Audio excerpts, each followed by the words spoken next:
अल्लाह खां अलावा ॿियो कंहिंखे बि राज़दार न बणाए।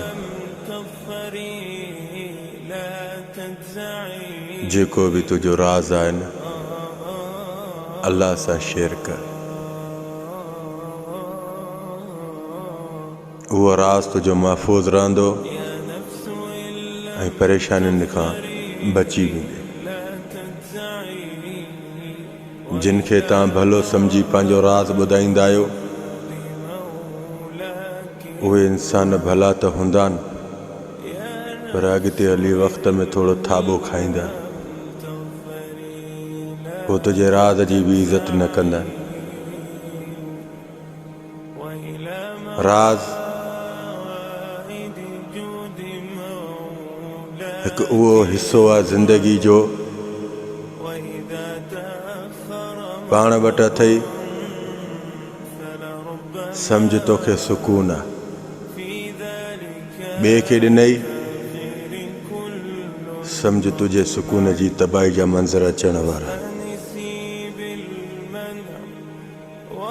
यादि रखो इंसान जिन इंसाननि खे तव्हां पंहिंजनि खां बि वधीक पंहिंजे वॾनि खां बि वधीक इज़त ॾींदा आहियो उहे ई इंसान तव्हांजी इज़त जो दाग़ थींदा। सभ खां पहिरियों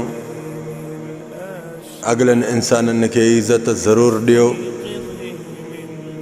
जॾहिं बदिले में तव्हांखे इज़त वापसि नथी मिले त उन्हनि खां किनारो अख़्तियार कयो। इन में बि सुकून में रहंदे तूं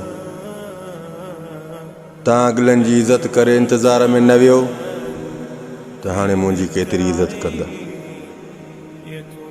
तूं जंहिं इंसान जी इज़त थो करे तूं हिकु पंहिंजी गवाही थो ॾिए त मां इज़त वारे जो पुटु आहियां, इज़त वारे घराने जो आहियां।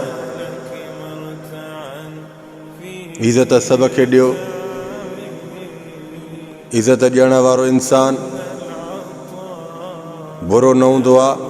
अगरि तव्हांखे बदिले में इज़त वापसि नथी मिले त यादि रखजांइ क़यामत जे ॾींहुं या रसूलुल्लाह सल्लल्लाहु अलैहि वसल्लम जी महफ़िल में हासिलु कंदे। हीअ दुनिया चंद ॾींहंनि जी आहे। हिन दुनिया में जेकॾहिं सुहिणे नमूने सां गुज़ारणु चाहे थो त इहे रवैया अख़्तियार कजांइ। इंशा अल्लाह तबारक अल्लाह कॾहिं ग़मगीनी न थींदी।